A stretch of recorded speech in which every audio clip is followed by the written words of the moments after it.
Bonjour les Lady Boss, je sais pas si vous me voyez ou m'entendez, donc je vais attendre de voir des petits plus ou des petits cœurs pour me dire que vous m'entendez. Donc aujourd'hui je suis là pour vous parler, en direct de mon beau cubicule à Concordia, et je suis en beige pour aller avec le beige du mur. Mais ouais, c'est ça. Aujourd'hui, je suis là pour vous parler de gestes quotidiens pour booster votre présence en ligne. J'ai vu qu'il y avait des gens qui étaient quand même intéressés par ce sujet-là. Puis bon, on va pas aller comme dans les gros secrets d'industrie, mais pour ceux ou celles qui sont souvent sur les réseaux sociaux, ça va être quelque chose quand même d'assez utile pour vous. Donc, juste un petit topo de qui je suis. Mon nom, c'est Tatiana Saint-Louis. Je suis aussi la fondatrice de Aime ta marque. C'est un blog sur l'entrepreneuriat, puis sur l'ambition au féminin et aussi sur le développement de carrière. Donc, vous pouvez le retrouver sur aimetamarque.com. Puis sinon, je suis aussi une professionnelle des communications marketing dans mon day-to-day. Donc, c'est ça. Aujourd'hui, des gestes pour booster sa présence en ligne.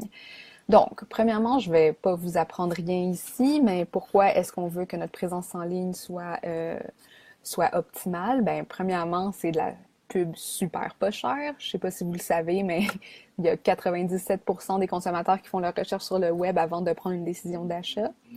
Euh, Même chose avec les recruteurs. Je pense que en 2013, c'était 80% des recruteurs qui googlaient leurs futurs employés. Puis là, maintenant, j'imagine, ça doit être assez proche de 100%.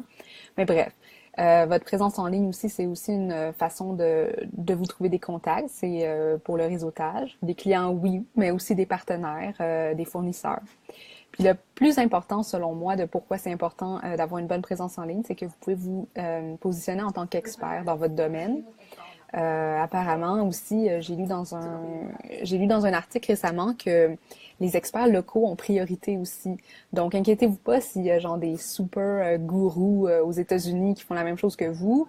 En général, quelqu'un va peut-être faire plus confiance à vous si vous êtes dans la même ville que lui que à la personne là, qui a 10 000 followers sur Facebook.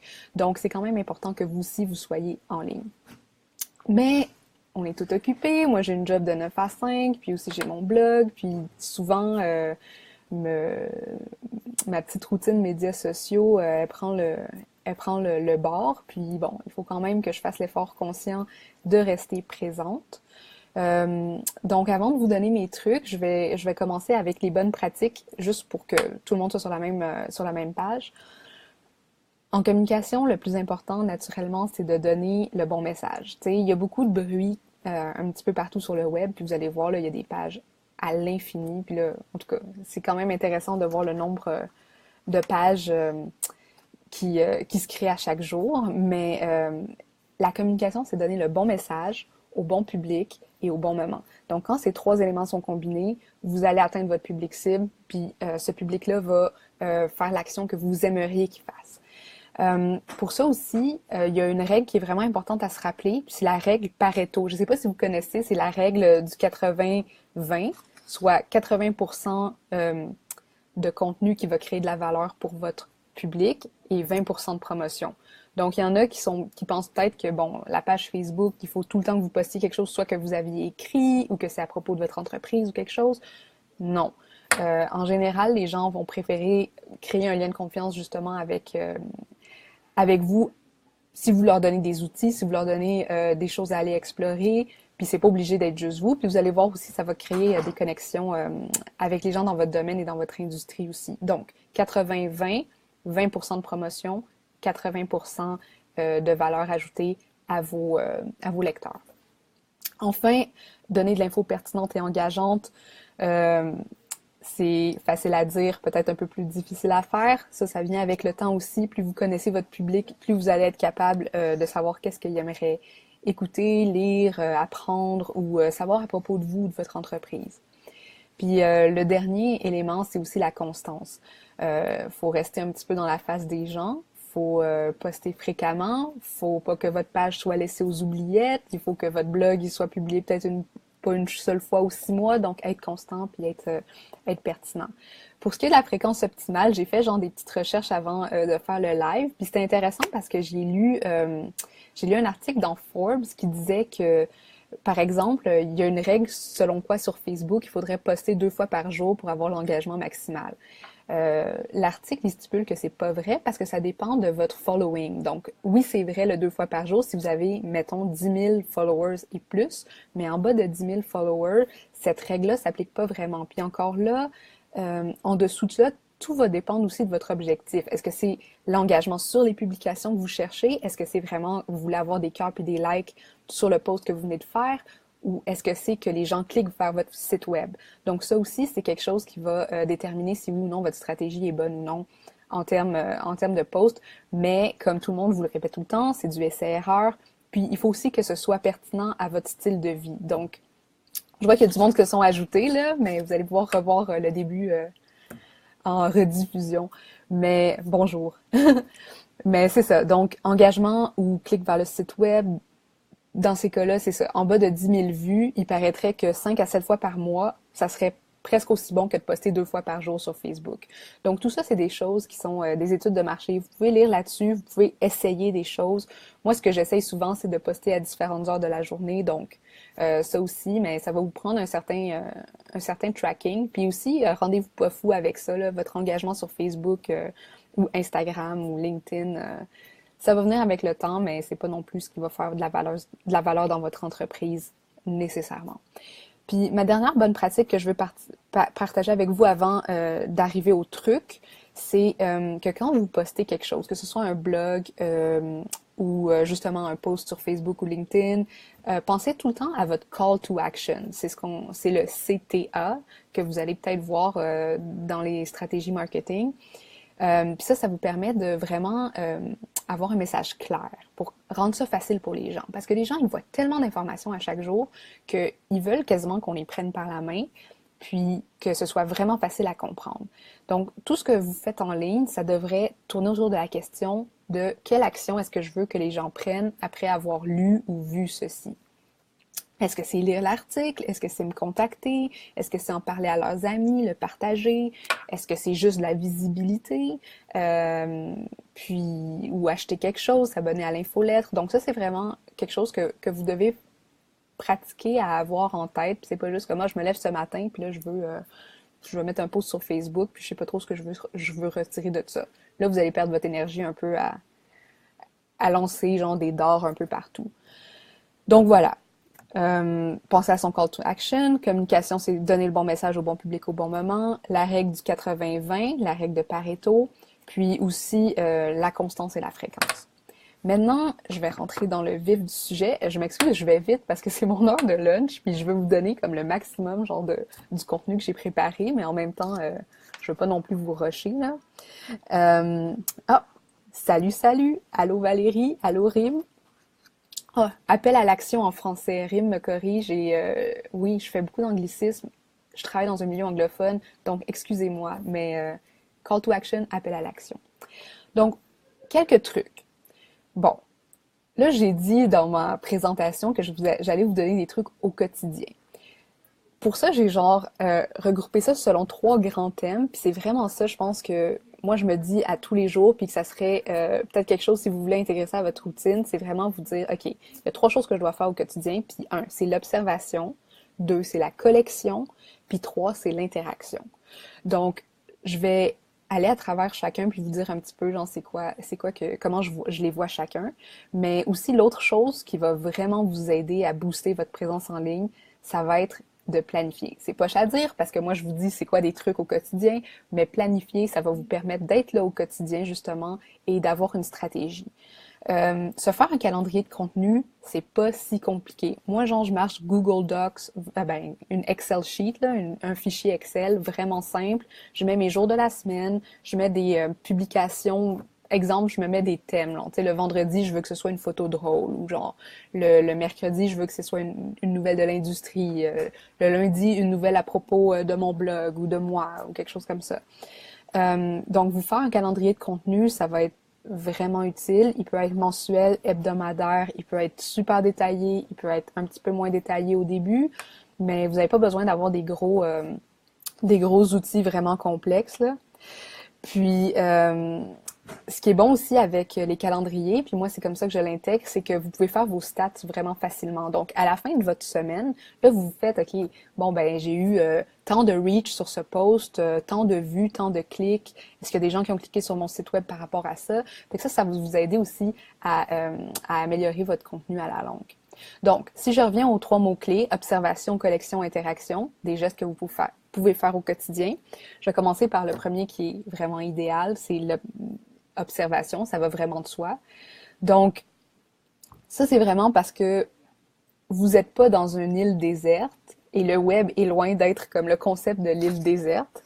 Euh, Vous allez vouloir savoir ce qui se passe dans votre industrie. Puis ça, c'est super important que vous soyez comme en développement de carrière ou un entrepreneur. Si vous savez pas ce qui se passe dans votre industrie, ça va vous rattraper super vite, puis à un moment donné, vous allez être désuet, vous allez pas connaître le dernier vocabulaire qu'on utilise, vous allez pas connaître les dernières tendances. Fait que ça, c'est un travail qu'il faut faire constamment. Vous n'êtes pas obligé de le faire longtemps. Moi, je prends du temps le matin, quand que je déjeune, je lis des articles. T'sais. Il y a des gens qui lisent le journal, là. Vous pouvez juste vous faire une liste de sites à suivre ou d'industries à suivre, ou même justement vos infolettres que vous recevez sûrement hebdomadairement ou quotidiennement dans votre courriel. Donc, vous voulez voir ce que les autres font dans votre domaine, euh, autant du côté visuel que des idées. Puis de ce côté-là, quand c'est le stade observation, c'est vraiment un stade analyse. Donc, regardez, genre, tu sais, comme, ah, OK, ben, est-ce que cette publication-là sur ce groupe, elle a beaucoup de likes? Est-ce que les gens sont engagés? Ou est-ce que c'est juste, est-ce que j'aime le visuel, j'aimerais ça, genre, faire pareil? Gardez vos pages de compétiteurs en favoris, surtout ceux qui sont très proches de vous, très pareils. Dans Facebook, je ne sais pas si vous savez, si vous avez une page d'entreprise, vous pouvez suivre des pages semblables aux vôtres. Je vous conseille de regarder des pages de compétiteurs, puis comme ça, vous pouvez vous comparer par rapport à votre reach, par rapport au nombre de posts que vous mettez. Puis un peu, tu sais, ça vous donne un genre de benchmark, rime un autre anglicisme, un benchmark de l'industrie, puis vous dire, OK, bon, ben j'ai encore du travail à faire ou je suis dans la bonne voie. Euh, Ce que les autres dans votre domaine font, puis aussi l'autre chose dans le côté observation, c'est de rejoindre des groupes. Je pense que quelqu'un a déjà parlé, je sais pas si c'était sur ce groupe-ci, mais rejoindre des groupes, c'est le fun, comme les Lady Boss. Vous en êtes dans un et c'est excellent. Limitez-les, parce que moi, tu sais, à un moment donné, j'avais genre 10 groupes, mais j'en regardais juste 3. Fait qu'à un moment donné, bon, je me suis désabonnée des autres. Puis, là, vous regardez aussi qui est dans votre réseau, qui utilise les mêmes choses, vers qui vous pouvez aller poser des questions. Donc ça, c'est super important pour bonifier votre présence en ligne parce que il y a beaucoup d'échanges. Il y a beaucoup pas de donnant-donnant, mais genre si vous vous aidez, si vous vous postez, si vous vous partagez, ça va souvent arriver que les autres vont le faire. Puis vous pouvez aussi identifier les influenceurs, même si c'est pas dans le même terme qu'on dirait pour Instagram, mais est-ce que dans un groupe, il y a quelqu'un qui parle plus souvent que les autres, que les gens sont prêts à suivre, que quand elle partage un article, ça crée de l'émoi. Donc tout ça, c'est des choses au niveau observation. Fait que moi, je vous dirais, prenez-vous soit le soir, le midi, le matin, prenez-vous quelques minutes, puis faites juste une étape, genre où est-ce que, OK, je vais genre regarder ce qui se passe sur les réseaux, puis aussi prenez donc le temps de regarder vos stats. On sait pas. Moi, je fais ça aussi le matin. Deuxième mot-clé, c'est la collection. Puis ça, c'est un autre truc que je trouve vraiment génial parce que, bon, j'ai mon calendrier de contenu, j'ai mes journées à remplir, mais j'ai pas tout le temps genre, de travailler, genre, comme focus dessus. Donc, ce que je fais, c'est que j'utilise juste des dépôts de liens ou des agrégateurs de contenu. Je sais pas si vous connaissez Feedly ou je pense qu'il y a Pulse, Digreader, Pocket, mais aussi Pinterest, ça marche super bien. Puis quand que vous avez genre du temps perdu, vous pouvez juste aller regarder rapidement, enregistrer des articles, même si vous n'avez pas lu encore. Vous dites, ah ça pourrait être un article intéressant pour mon public. Enregistrez tout ça. Puis à un moment donné, quand vous êtes prête à mettre à jour votre calendrier de contenu, ben là, les articles sont tous là, puis vous faites comme, OK, genre là, je voulais poster quelque chose sur l'industrie, voici une super nouvelle sur l'industrie, vous en profitez pour vous mettre à jour. Donc, les agrégateurs de contenu, c'est super, super utile. Euh, Puis Facebook et LinkedIn, maintenant, vous pouvez juste directement enregistrer vos liens. Je sais pas si vous le faites, là. Je sais pas si c'est nouveau, en fait. Peut-être que je le faisais juste jamais. Puis là, j'ai comme réalisé ça. Puis j'étais comme, thank God, c'est la meilleure chose au monde parce que genre, j'ai pas besoin de lire l'affaire, de regarder le vidéo. Puis je peux juste le mettre dans mes favoris. Puis après ça, revenir. Puis ça me crée du contenu vraiment pertinent ad vitam aeternam, là. Parce qu'il y a tellement de choses intéressantes qui se passent puis on voit passer. Donc, enregistrez vos liens. Euh, Puis sur LinkedIn aussi, et utilisez, c'est ça, des agrégateurs de contenu. Inscrivez-vous à des fils RS, des flux RSS, peut-être dans votre industrie, tu sais, si c'est sur le branding ou c'est sur la psychologie. Vous allez recevoir les articles les plus récents ou les plus importants sur un sujet. Donc là, vous avez eu votre stade d'observation, vous faites un peu de collection, puis sérieusement, ça peut prendre juste quelques minutes. Encore là, genre à votre moment opportun. Et ouais, quand on a du temps perdu, il y en a qui en ont. Ouais, le métro, je sais pas, genre, tu sais, des fois, tu sais, t'attends. Euh, la dernière chose, c'est naturellement, c'est l'interaction, puis c'est le but des médias sociaux, mais c'est aussi le but, si vous avez une page web à votre nom ou pour votre entreprise, il faut qu'elle soit quand même interactive dans le sens, bon, avez-vous des commentaires, est-ce que genre un lien de contact, mais plus spécifiquement, ben là, ça, c'est encore des gestes faciles. Euh, il faut que votre réseau s'agrandisse de plus en plus. Puis j'ai fait, je pense, j'ai fait un live sur LinkedIn sur ma page sur Aime ta marque. Puis c'est ça que je disais. Vous pouvez juste une fois à tous les 2, 3 jours, une fois par semaine, aller voir vos relations, ceux que vous connaissez. Ah ouais, genre cette personne, je l'ai rencontrée il y a pas longtemps. Mettez à jour vos carnets de contacts. Et même chose sur Facebook. Bon, moi, genre, je suis moins du genre à ajouter des amis sur Facebook, mais en tant que page d'entreprise, allez liker des pages, allez justement commenter avec votre page d'entreprise pour que les gens voient le nom. Tu sais, c'est pas nécessairement de y aller avec des gros commentaires vraiment intenses. Là. C'est juste comme, ok, genre cette personne existe, cette personne est active, il y a quelqu'un derrière cette page. C'est pas juste une page qui fonctionne sur les posts programmés. Elle est présente sur les réseaux.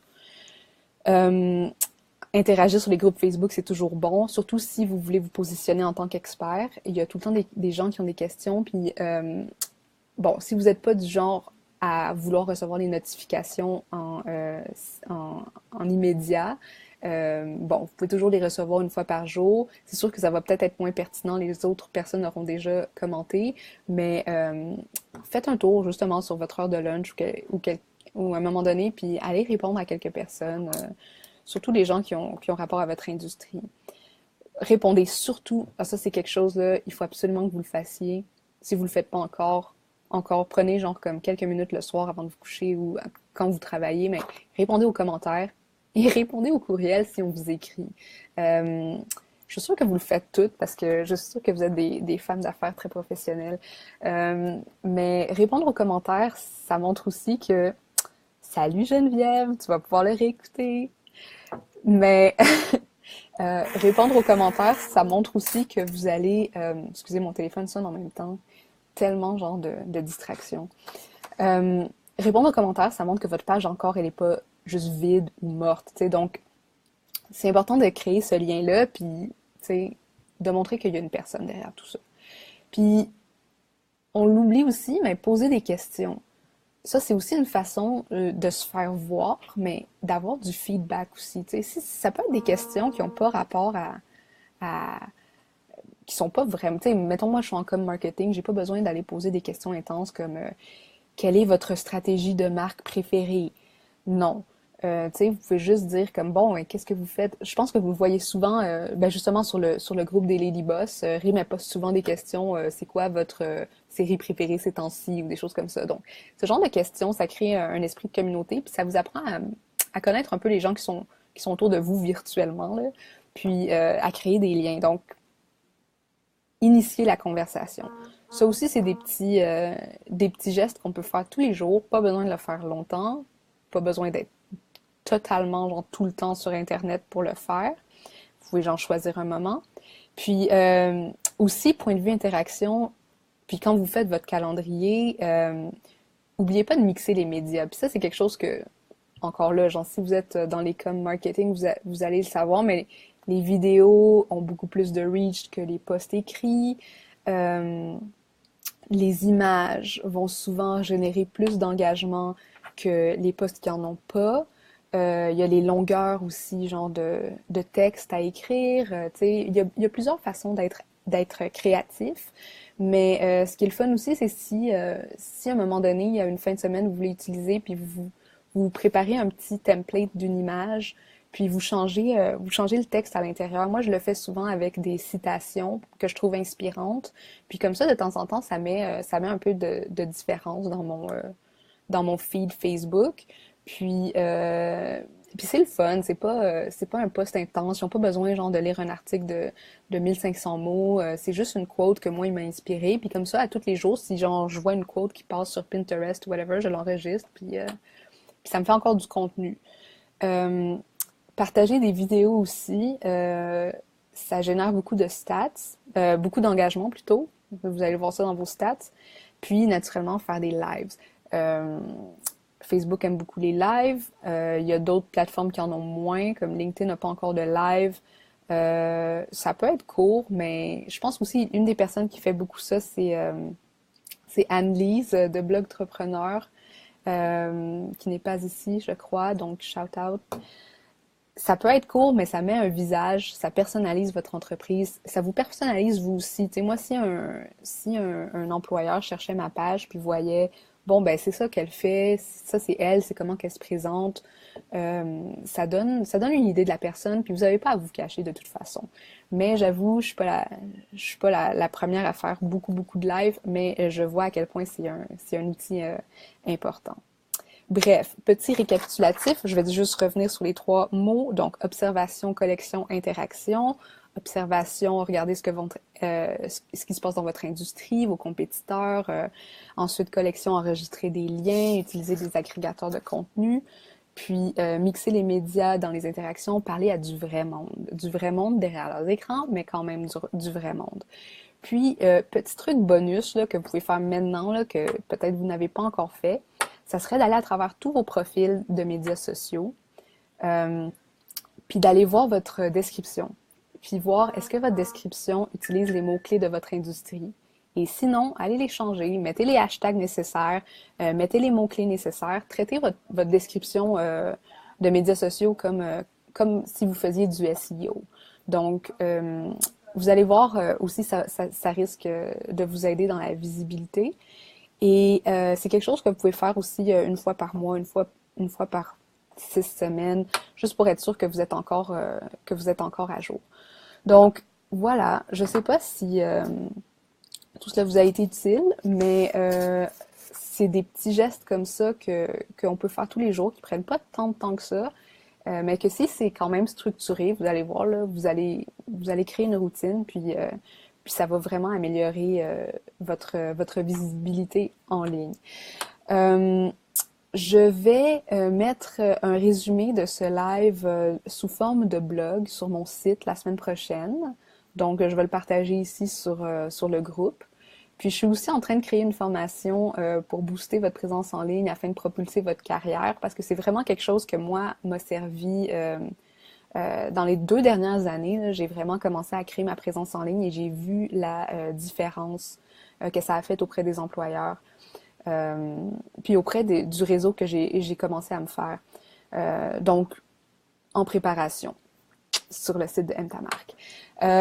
Autrement, ben, si vous avez des questions, j'ai encore quelques minutes, mais comme vous voyez, je vous l'ai dit tantôt, je suis sur mon heure de lunch et je vais devoir retourner travailler. Mais j'étais contente de vous voir et j'espère que ça va vous être utile. Puis à la prochaine, sûrement. Donc, je réponds aux commentaires en bas de ce vidéo. Passez une belle journée, les Lady Boss. Bye bye!